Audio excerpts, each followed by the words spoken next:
దేవాంతక నరాంతకుల జననం. కృతయుగంలో వినాయకుడు మహోత్కర్షుడు అనే పేరుతో జనించాడు. తర్వాత ద్వాపరయుగంలో త్రేతాయుగంలో సింధురాసురుణ్ణి చంపడానికి ఆయన ఇంకో అవతారం ఎత్తారు. మనం అందరం అనుకునే గణేశుడు ద్వాపరయుగంలో జనించిన ఆయన, శివపార్వతులకు జనించిన ఆయనే మహాభారతం రాశారు వ్యాసులు చెప్తుంటే. సో ఒక్కొక్క యుగంలో ఒక్కొక్క అవతారం అయింది వినాయకుడికి.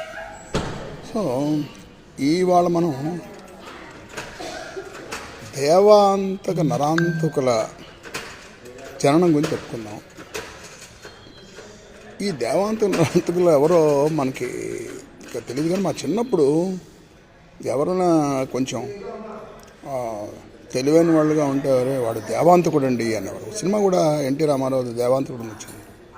మా తాతగారు కూడా ఎవరై నువ్వు దేవాంతకుడు అంటారు. ఎవరి దేవాంతకుడు అని ఇప్పటి నుంచి నేను చూస్తున్నాను. ఈ దేవాంతకుడు నరాంతకులు ఎవరంటే అంగదేశం, అంటే ఇప్పుడున్న బంగ్లాదేశ్లో రుద్రకేతు అనే ఒక వేద పండితుడు ఉండేవాట.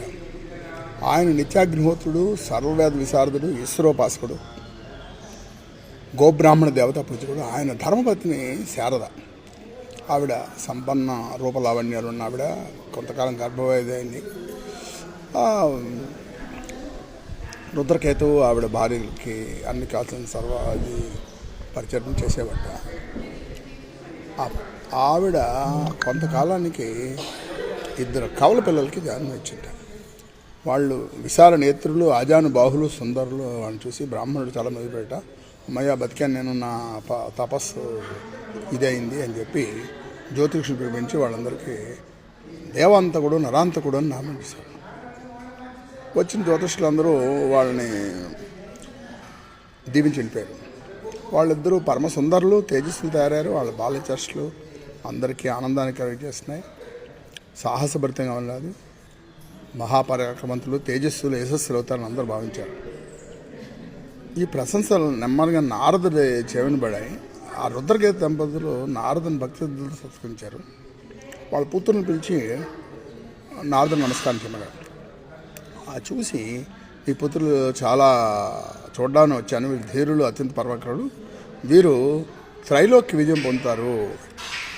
అటువంటి పుత్రులను కన్నందుకు మీ భాగ్యం ఏమని చెప్పను అన్న రుద్రవతుడు. అయ్యా, ఈ బిడ్డను ఆశీర్వదించండి, మహావీరులు, ధైర్య సంపన్నులు, జ్ఞాన సంపన్నులు, దీర్ఘజీవులు అవ్వాలని చెప్పారు. సరే, ఇంతవరకు కథ చాలా బాగుంది. ఈ దేవాంతకుడు నరాంతకుడు అన్నవాళ్ళు ఇద్దరు ముల్లోకాల్ని జయిస్తారు. ఆ ముల్లోకాల్ని జయించినప్పుడు వాళ్ళు తపస్సు ప్రారంభించి ముని కాళ్ళ మీద నుంచుని నారద మహర్షి వాళ్ళకి నమశివాయ అని పంచాక్షర మంత్రం ఇస్తే, ఆ పంచాక్షర మంత్రం దొరికితే జపిస్తూ ఉంటే ఆయన పంచభౌతిక కళేబరాలు అవి చాలా దీప్తిమంతంగా అవుతున్నాయి. అలాంటి టైంలో ఆయనకి అసతోషుడు, అంటే చాలా తేలిగ్గా సంతోషించేవాడు ఆయన శివుడు వచ్చి మీకు ఏం కావాలని చెప్పి వాళ్ళు అడిగితే, మాకు మనోవాక్కాయ కర్మలకి అగోచరమైన దేవతలు ఆయన మీరు కనిపించారు, మాకు మీ దయ చూపించారంటే మీ తపస్సుకు మెచ్చాను, మీ స్తుతికి సంతోషించాను అనగా దేవాంతరు గద్గర స్వరంతో దేవ అసుర మనుష్య యక్ష రాక్షస పిశాచ గంధర్వ పశు గ్రహ నక్షత్ర భూత సర్ప క్రిమి కీటక ఒకరేమిటి విధాత సృష్టించిన ఎవరినైనా సరే మాకు మరణం లేకుండా అనుగ్రహించున్నారు. సరే అని చెప్పి శంకర భగవానుడు మీ కోరిక నెరవేరుతుంది, త్రైలోక్య రాజ్యాపాలన అవుతుంది అని చెప్పారు. వీళ్ళు సఫల మనోరథులై దేవాంతక నరాంతకులు తిరిగి వచ్చారు. వాళ్ళ తల్లిదండ్రులకు నమస్కారం పెట్టి శివుడు అనుగ్రహించిన చెప్పి వాళ్ళు కూడా సంతోషించారు. ఈ వర ప్రభావం చేత వాళ్ళు మహాపరకంతులై ఒకనాడు దేవాంతకుడు భక్తిపూర్వకంగా బ్రాహ్మణ పూజ చేయించాడు.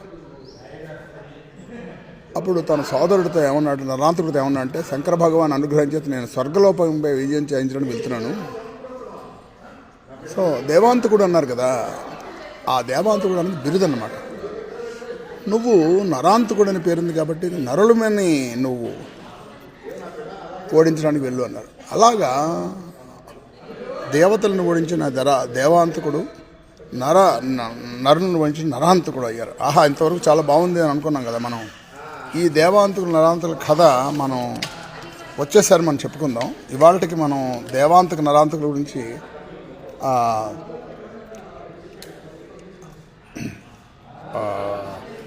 మన కథ ముగించే ముందు దేవతల్ని జయించిన దేవాంతకుడు అమరావతి దండం పెడితే దండిస్తే ఆ నందనవనాన్ని వాటిని అన్నింటినీ ఆయన ధ్వంసం చేసి దేవత ధ్వంసం చేసి మొత్తం ఇంద్రుడు ఆయన ఇది చూసి పారిపోతాడు.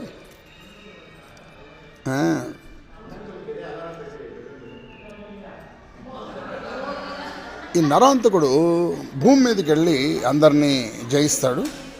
ఆ జయించడంలో ఆదిశేషుడు వాళ్ళందరినీ గరుడ వేషంలో నాగలో వెళ్ళి అక్కడ ఉన్న నాగుల్ని వాళ్ళందరినీ చేయించేస్తాడు. భూలోక పాతాళలో నరాంతక విజయం తెలుసుకుని దేవాంతకుడు పులకరించిపోయాడు. స్వర్గాధిపతి అయిన అయ్యాడు దేవాంతకుడు అని చెప్పి నరాంతకుడు పులకించారు. వీళ్ళిద్దరూ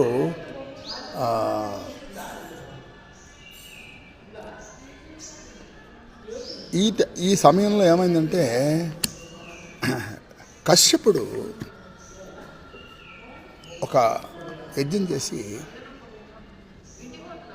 గణాధిపతిని ఆయన పూజించాడు. పూజించి అన్నప్పుడు అదితి ఏముంటుందంటే, నేను మీ ఆశీర్వాదం వల్ల దేవతల్ని పొందాను, వాళ్ళు ఇప్పుడేమో ఇప్పుడు ఓడిపోయినారు, మిగతా సర్పాలు నాగులు వాళ్ళందరూ వాళ్ళు ఓడిపోయినారు,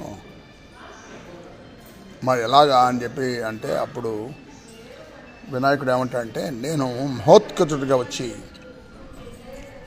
వాళ్ళిద్దరిని నేను దేవాంతకుడు నరాంతకుడిని సంహరిస్తాను అంటాడు. అలా ఎలా సంహరిస్తాడు?